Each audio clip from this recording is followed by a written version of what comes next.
start in about 1 minute. As a reminder, please put your cell phones on silent to vibrate. We will be talking about the Labor Day weekend, so we'll be taking on-topic questions on that. Once we're finished with that, we're going to take a quick 30-second pause where we're going to let some of the executives step out, and then we'll take some off-topic questions. All right? No, step out.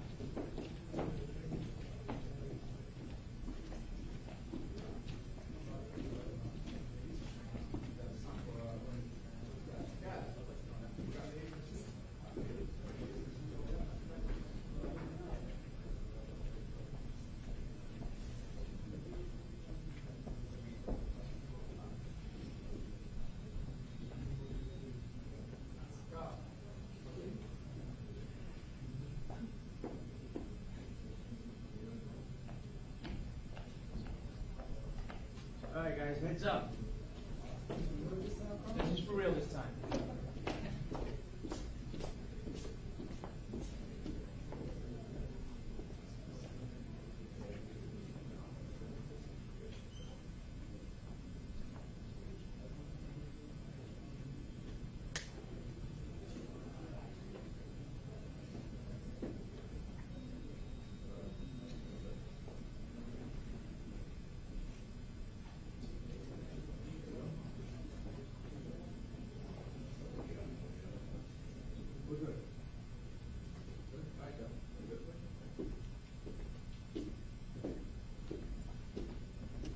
Heads up, everyone.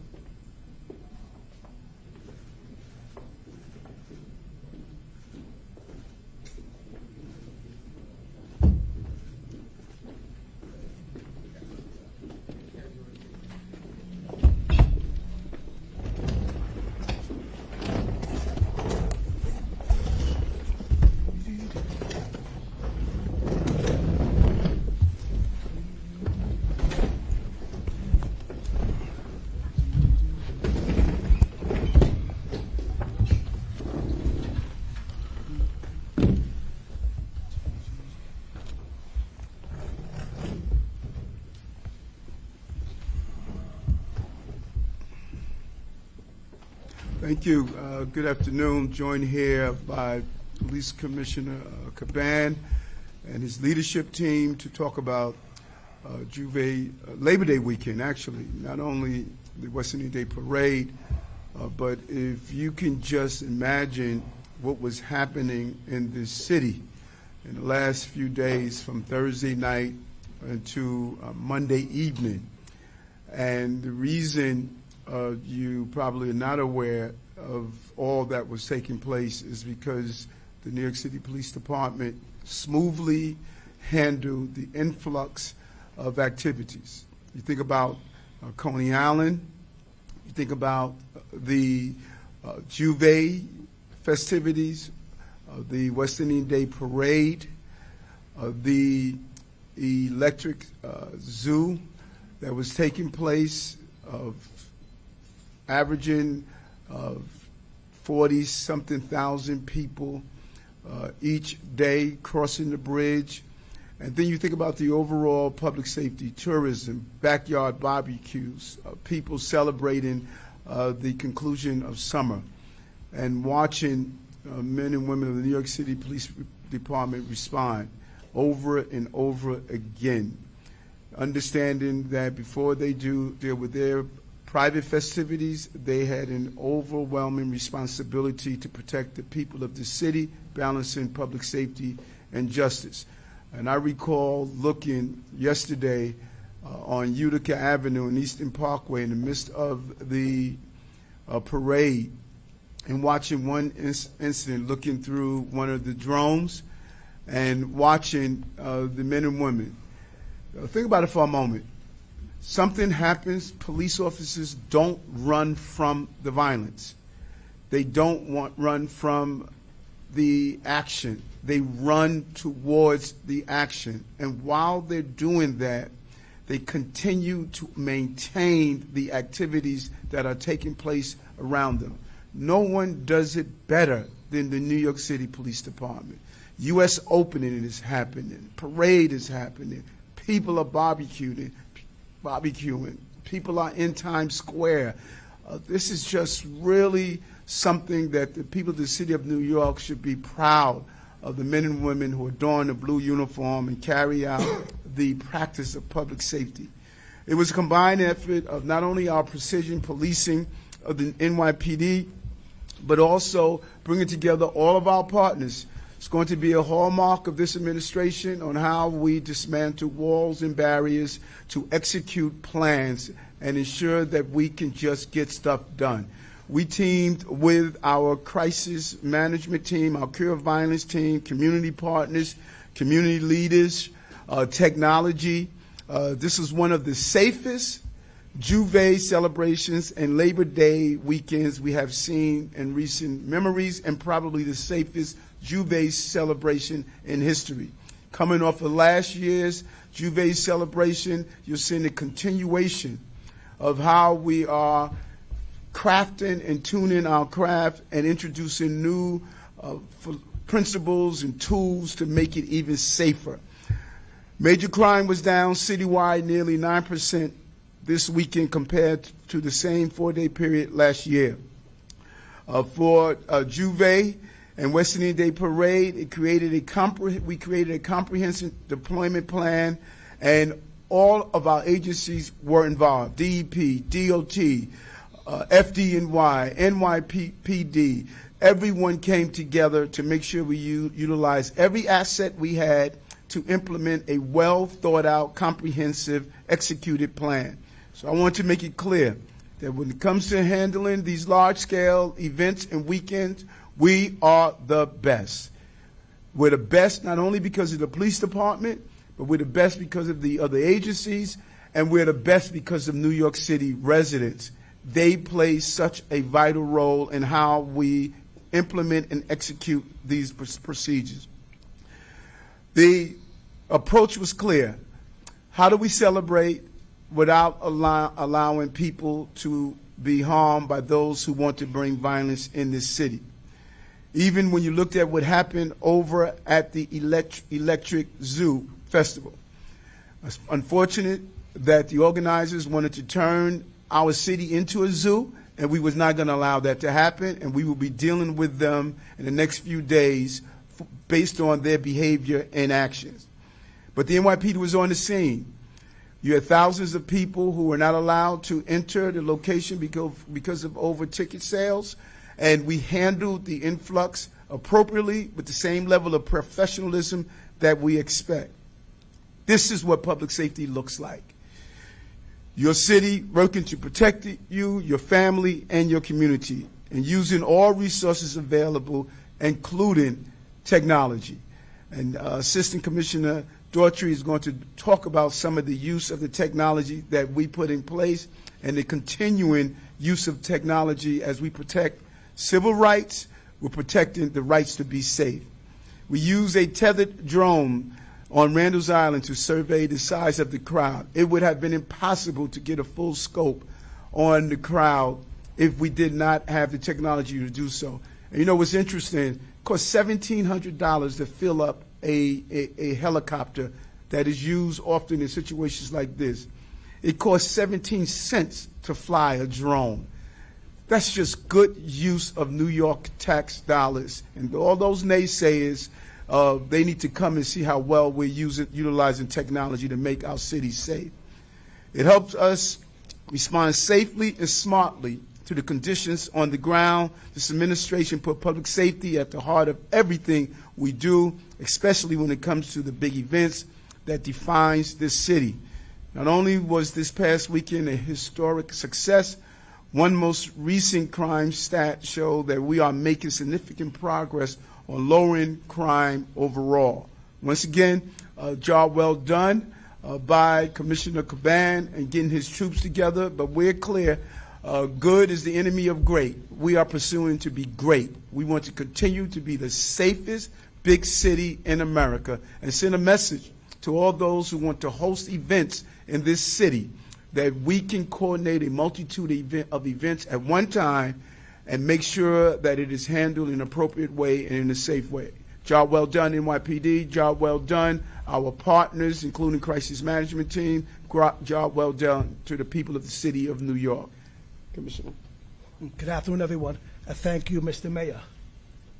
Everyone knows New York City is unlike any other city in the world. There is always so much going on, from major sporting events to concerts, parades, and more. And where there are large crowds, you can always be sure that NYPD is always there. We saw this on full display over the Labor Day weekend. And like the mayor said, we had the U.S. Open in Flushing, the Electric Zoo on Randall's Island, multiple parades and cultural events, Orchard Beach and Coney Island open to the public, and the many local neighborhood parties happening in each of our 5 boroughs. All these events were packed with families enjoying the holiday weekend. And through it all, the men and women of the NYPD were there, away from their families, keeping watch over yours. Juve alone was an incredible success. 0 acts of violence throughout the evening, as many thousands came out to celebrate the culture and history of the Caribbean.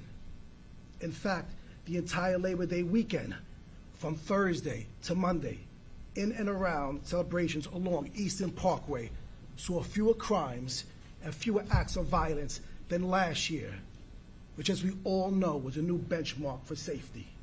Chief Shell and Chief Giordano will get into more detail about specific crime information in a few moments. Let me just also add, our success is always shared. The NYPD is fortunate to have many incredible partners, all of whom are working hard toward the same goals. Our Cure Violence teams were out there with us, conducting real-time outreach where it was needed. Members of the clergy were also present. I know Pastor Monroe was walking the streets with our leadership team until late in the night. We also had the Department of Environmental Protection with us, using noise meters to ensure music was kept at respectable levels. Our officers were also highly responsive to any flare-ups that may have occurred, often responding in seconds to calls for help. And over the course of the entire weekend, more than 70 illegal guns were removed from the streets of the 5 boroughs, including 30 from in and around Eastern Parkway celebrations. We have a few of our many great officers responsible for that work here with us today, and I am honored to thank them in person for answering the call and going toward the danger. All of this is a huge undertaking, and there isn't another law enforcement agency anywhere that could do what the NYPD did this past weekend. So once again, I want to express my thanks and gratitude to everyone who worked so hard keeping New York City safe. I will now turn it over to Chief Giordano. Good afternoon, ladies and gentlemen. So I just want to give a brief perspective related to violence across the city. When we look at shooting incidents year to date, we're down 245 shooting incidents. That equates to 320 victims. That's 320 less people shot this year than last year. So we did an analysis on weekend shooting incidents, related to the festivities and other events across the city. And based upon that analysis, there were 4 incidents in Brooklyn. 3 out of those 4 shooting incidents occurred in the area surrounding. 1 incident occurs on the parade route, and 2 incidents occur in the areas surrounding the parade route. So that's 3 incidents associated with the event along Eastern Parkway yesterday. Just related to some of a testament to the work our cops are doing. We're currently we have to go back to 1996 related to the frequency of gun arrests that are occurring across the city. So our cops are relentlessly pursuing those individuals in possession of illegal firearms. We're going to continue those efforts, throughout the rest of the year, and our cops will continue to focus precisely on those individuals carrying guns. Good morning or good afternoon. So I just want to reiterate what the mayor and the commissioner said in terms of the obligations we had to all the events taking place this weekend and the staffing that we need to pull this off. And let me start from the get-go. our department, our city did a great job in keeping this a very safe weekend. So let me start with the Electric Zoo up in Manhattan North. Like the mayor stated, over 2 nights we had 88,000 people attend, over capacity. Aside from the 200-plus cops and the 550 private security, we had to maintain the safety of all involved. When we looked at the issues from last year, we took an influx of about 100 grand larcenies, which really pertain to people getting their pockets picked, their bags picked, phones, and credit cards. So this year, we put together our new pickpocket team that's been doing well for us throughout the city, and we assembled them all in the Electric Zoo. During the course of the 2 days, they effected 18 arrests for jostling grand larceny. They did a preemptive strike, if you will, 2 days prior to go after people who have a history of this crime, who had warrants, and took them off the street. Additionally, the sharp eyes of this team was able to pick off about 15 people who they know are there with fake tickets, fake wristbands, and paraphernalia to commit their crime, and they weren't allowed in the event. So what does this result in the Electric Zoo? This results in a 41% reduction in overall crime as it relates to what I spoke about. We had less people who were sick or aided, and we had an increase of 175% increase in arrests. So at the end of the day, 88,000 people over 2 days, kept them safe, did a good job with less victims of crime, and the cops of Manhattan North did a great job. Labor Day, Caribbean American Day Parade. As we stated in the press conference on Thursday, we were going to try to mimic last year's success, and we did. This success was based on a partnership I mentioned Thursday. City agencies, elected officials, community leaders, clergy, violence interrupters, CMS, and event organizers. Like I said Thursday, the events for us started Thursday night with the Caribbean Music Awards and went through midnight last night, almost 5 days, 4.5 days. Thursday, Friday, Saturday, minimal events. Kept the community safe. As the mayor mentioned, our Juve parade, very difficult task, and we did better than last year. Okay, we had teams, community response teams, public safety teams, neighborhood safety teams, interagency partners, community, looking at calls for service as it relates to 301 jobs, visiting historic locations that tend to give us a problem. That night we pulled 7 firearms off the street. Those are 7 potential victims. We responded to numerous 301 calls, pickups, if you will, driving down the street, loud music. Having our agency, specifically DEP, go in, and instead of writing a summons, speak to the great people of East Flatbush. DEP got to their DJ, their sound device, got the music to acceptable level, no summonses, no incidents, the party continued. That is why we actually pulled off a better Juve than last year. Exactly that. The parade yesterday, 1,000 cops deployed. We had 5 incidents on the parade route, a little increase from last year of 1. But in each incident, our cops were there instantly and prevented any other harm. The mayor mentioned the drone and the helicopters, Eastern Parkway. Our cops are able to clear a corner of thousands of people right after that shooting. And from my experience on the ground, retaliation was coming. But our cops reacted fast. We took back that corner, our drones, our aviation, everything. We prevented more violence on that corner. The cops did a great job in the 90-degree weather. Let's talk about post-event, post 7 o'clock last night. We had four events that were off the parade route versus 1 last year, slight increase. But again, our cops were there.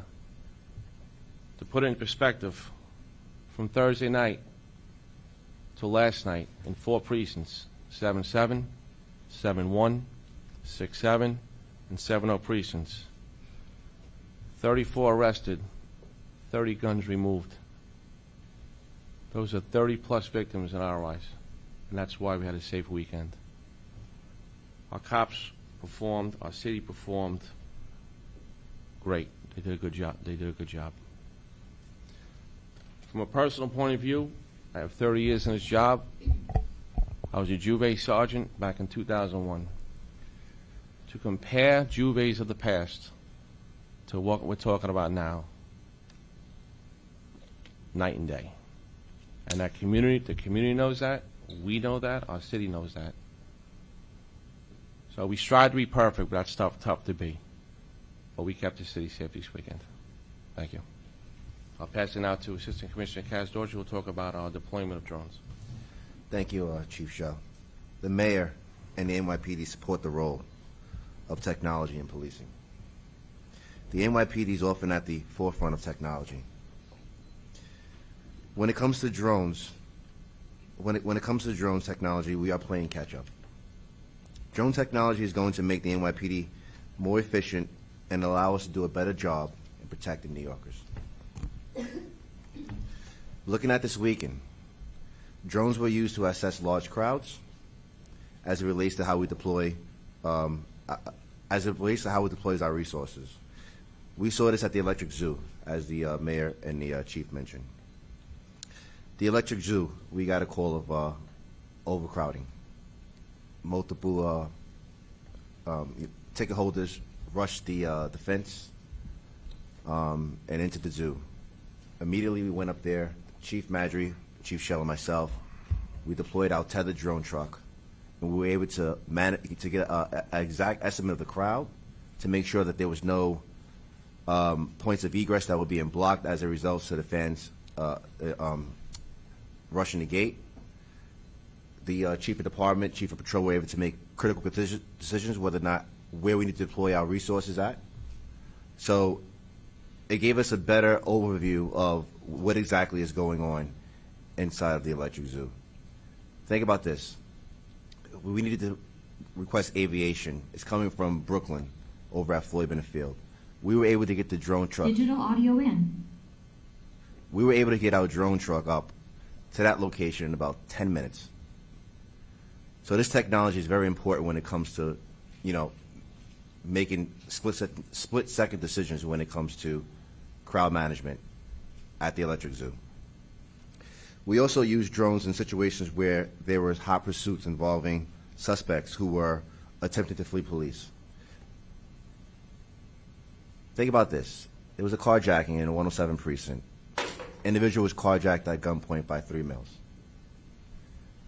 Our technology alerted us that the vehicle that we were looking for was coming over the Brooklyn Bridge. That vehicle was then seen on Eastern Parkway as there was officers who were behind the vehicle in an unmarked car. They immediately put over their location exactly where they were at. Our drones were over that location in a matter of seconds as they were able to box the individuals in and safely apprehend the suspects. If those suspects attempted to elude police, our drones would have caught them. There's nowhere to run. Our drones were overhead in seconds. For our Labor Day deployment, we had 4 drone teams. 2 were on the roof, 2 teams on the roof, and we had 2 mobile teams, as well as our drone truck in the vicinity of the Labor Day parade. There was a shooting that the Chief Shell mentioned on Eastern Parkway. Our drone was over that shooting in about 25 seconds to able to get an estimate, crowd size, crowd management. That video was being live streamed back to our Joint Operations Center, as well as to Chief Shell and to Chief Madry and their mobile iPads. Once again, they were able to make split-second decisions where they needed to put additional resources at. Chief Shell mentioned also Utica and Eastern Parkway, where we kind of lost the block as in retaliation from the shooting. There was multiple youngsters there. There was something that was going to go awry. Not only did we have our tethered drone truck at that location, we also had our drone team there as well, managing crowd expectations as well as where to send additional resources in regards to that large group. We got the We got the block under control in about 45 minutes. But to be able to see that real time, as well as being fed back into our Joint Operations Center, helped in deploying resources tremendously. Commissioner? All right, everyone, so we're going to take a quick break. We're going to allow some of our executives to step off, and then we'll take on-topic and off-topic questions. All right?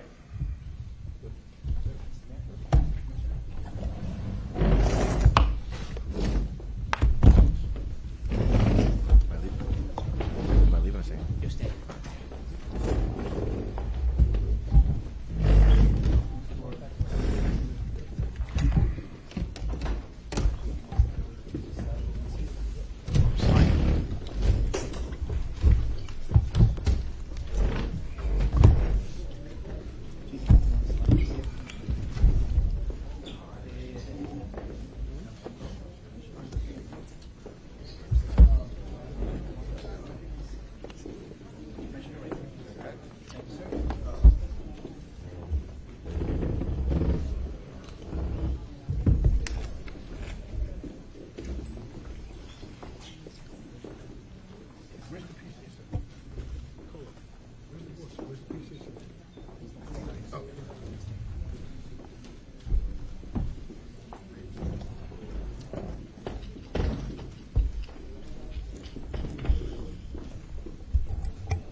Right in front of them.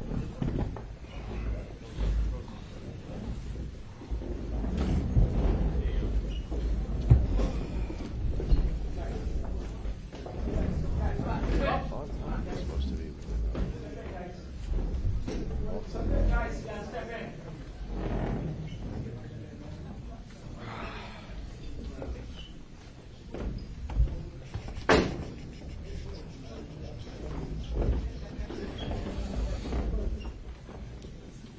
All right, everyone, we're gonna look over here.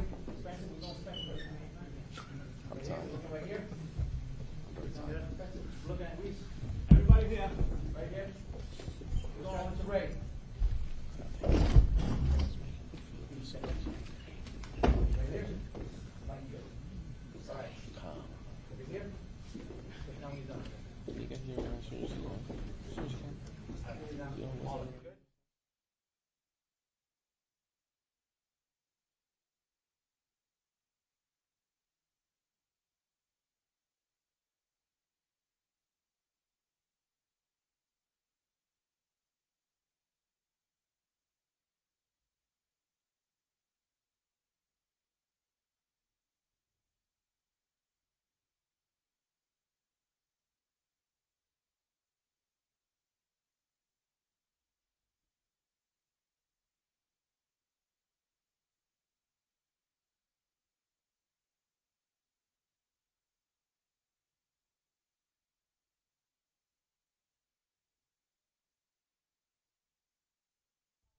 Up first, and then we'll move on to the off-topic. Any on-topic questions? Dean Moses. Regards to the guns that were recovered, how many of them were ghost guns or 3D printed guns, and also did drones play a role in apprehending those guns? As far as the 30 actual guns, one's recorded as a ghost gun. Timo. So I was curious about what was going on at Utica Avenue and Eastern Parkway. You talked about, Commissioner Daltrey, you talked about, I guess you were losing the block. Can you explain that to us, what's happening there? All right, so I'll start off. He'll jump in. So we had the initially we thought we had the 3 people shot. Okay, it ended up being one stab, one slash, one shot. Before the Chief Kenny gets into that, from the video at the time, two groups together, little, you can see an argument, and then shots ring out. Right down a block on the corner of Utica and Easton, post-shooting, we all saw kids coming out with masks and school bags. Something was about to go down, so the decision was made, obviously, to call in resources, call in aviation, call our drones to see the density of that crowd. There was thousands on that corner. So to see the density of that crowd, what we were dealing with, how far down it went down to Lincoln Place, we did that, and then we called in our SRG and our other mobile field forces to literally take back that corner.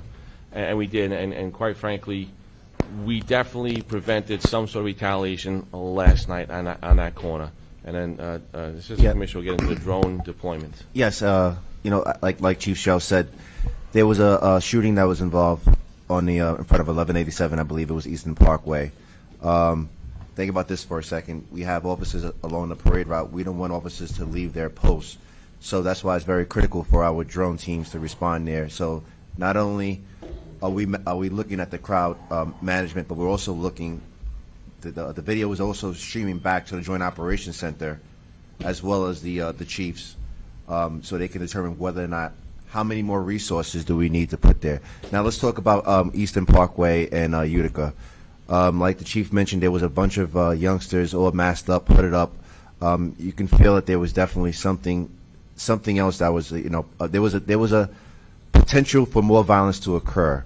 I immediately redeployed the drone teams to that location. So not only we can get a better side with a better crowd management, we can look at this location to see where we need to put additional police personnel at.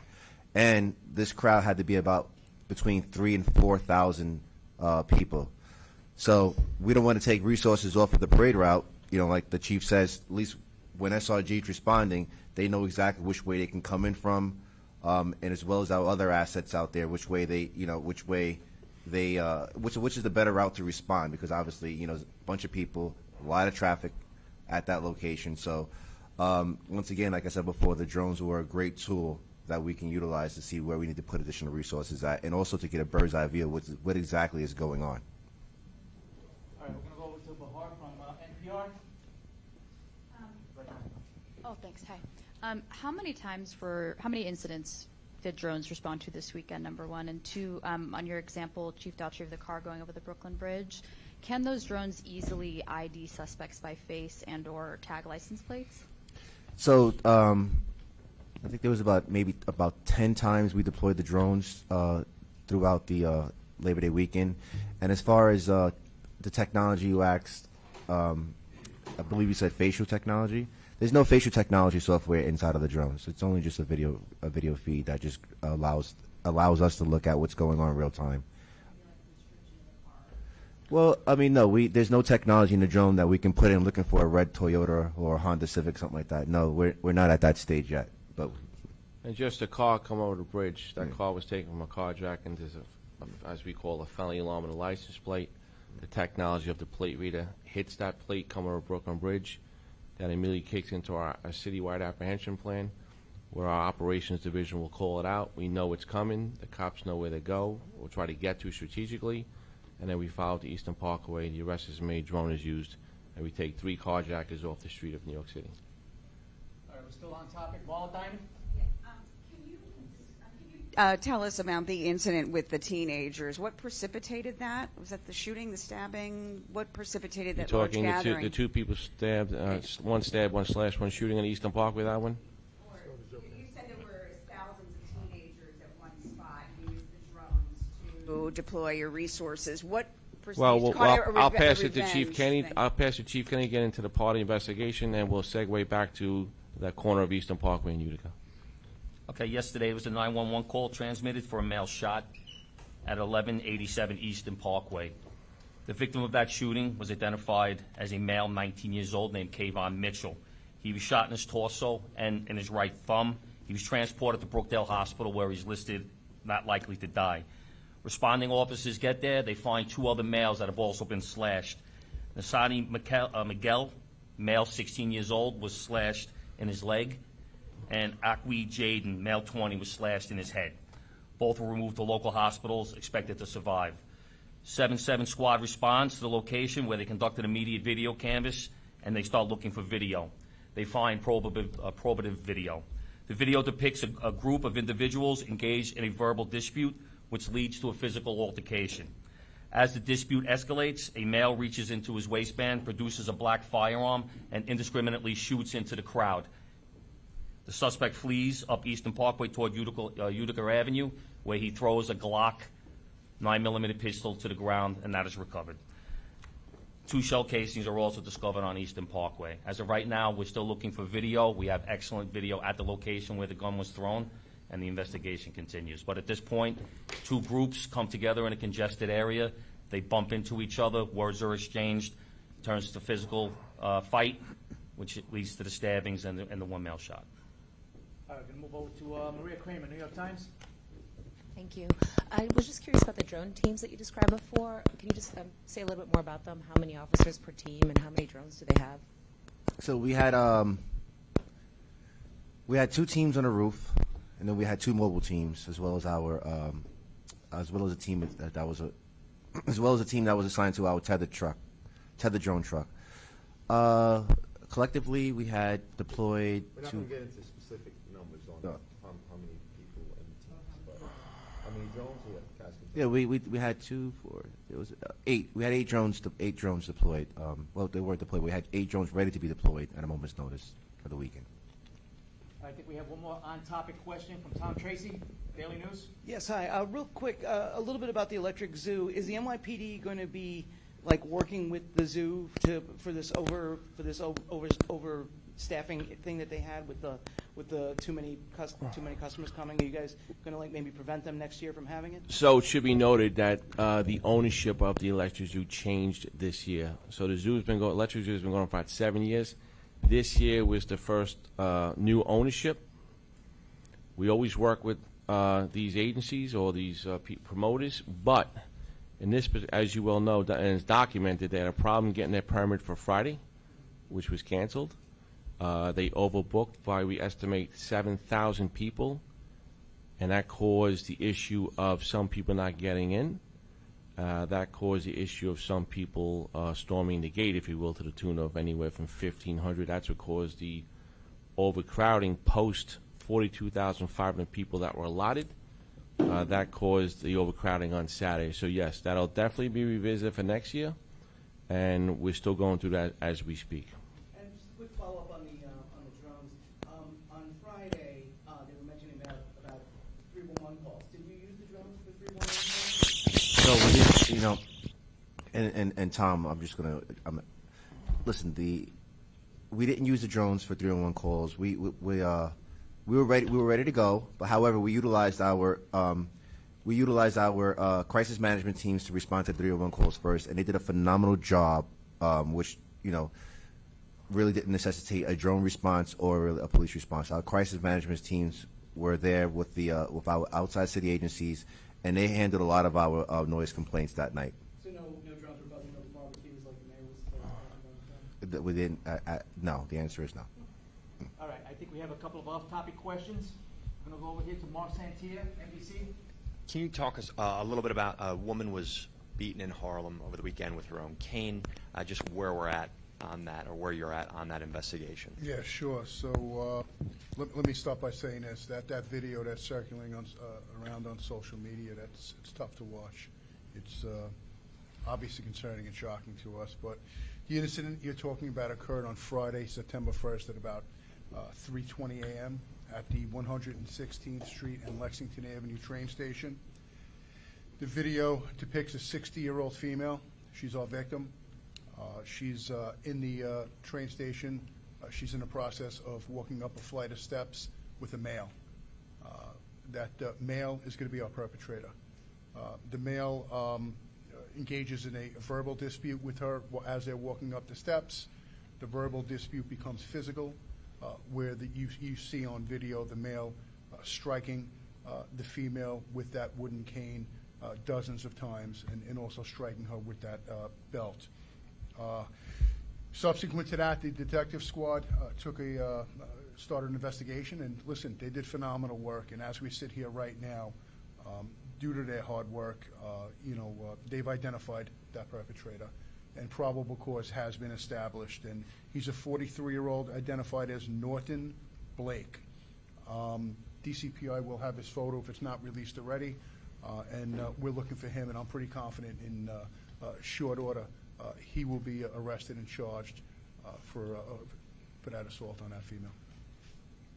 All right, any other off-topic questions? Tom Tracy, Daily News. There was a homicide in the A3 at a gas station. I believe it was on Sunday. Just trying to see if there's any updates in regards to, arrests, motive, what may have happened here. Yeah, the motive for this is going to be a robbery. We have video and eyewitness accounts of our victim is standing in front of the gas station. He's approached by a group of consisting of 3 males and 1 female. They begin to assault him and try to rob him. At this time, the victim's friends see what's going on, and they come to his aid. So a fight breaks out between the robbers, the victim, and his friends, and this is where the victim is shot 1 time. We have very strong suspects in this case, and we're expecting arrests very shortly. All right, I believe this is the last question. John Doyle, CBS. Chief, you had said Norton Blake was with the female that he attacked. Do you know what they were fighting about? If they were together, and do you know what they were fighting about? Yeah, so to be determined in relation on if they know each other and what brought them together. Was it a chance encounter or not? To be determined. So the answer is, and what were they arguing over? Subsequent to interviewing someone, a witness, they were arguing over something that might have dropped. He might have been helping her carry something up the steps, and something might have dropped, causing them to argue. But again, that'll be learned. The answers to all of this will be learned once more interviews and with the victim, and once we get the perp in custody. Say it again? So when looking at year-to-date in transit, crime year-to-date, and we're very encouraged. I mean, look, we're down just about 4.5% overall in crime year-to-date. That 4.5% translates to 66 less crimes, major crimes this year versus last year in the subway system, right? When comparing to pre-pandemic years, when comparing to 2019, the year going, right before the pandemic, we're down just about 7% in overall crime in the subway system. When comparing versus 2018, we're down. So we're having a very, very good year, and it didn't just happen. A lot of hard work, a lot of great work. And I'm glad you asked this question, because it gives me an opportunity to give the credit where the credit is due. And who am I talking about? I'm talking about our cops, the men and women of the NYPD. How we accomplished this was increased presence and increased enforcement. Every enforcement, category is up dramatically in the subway system. I'm talking about arrests. I'm talking about tab summonses, quality of life summonses. I'm talking about fare evasion. And when I say up versus last year and years past, I'm talking dramatic increases. And it's because of that focus and that attention that we're having this success. And again, all credit goes to the men and women of the NYPD, our cops. Just exceptional, exceptional work. To answer your question about assaults, we're just about even versus last year. But when looking at other, crimes where there is physical force like robbery is down 10.5% this year versus last year. That translates to 42 less robberies in the subway system this year versus last year. Okay, so thank you for asking that question. All right, thank you everyone for your time and attention. Thank you.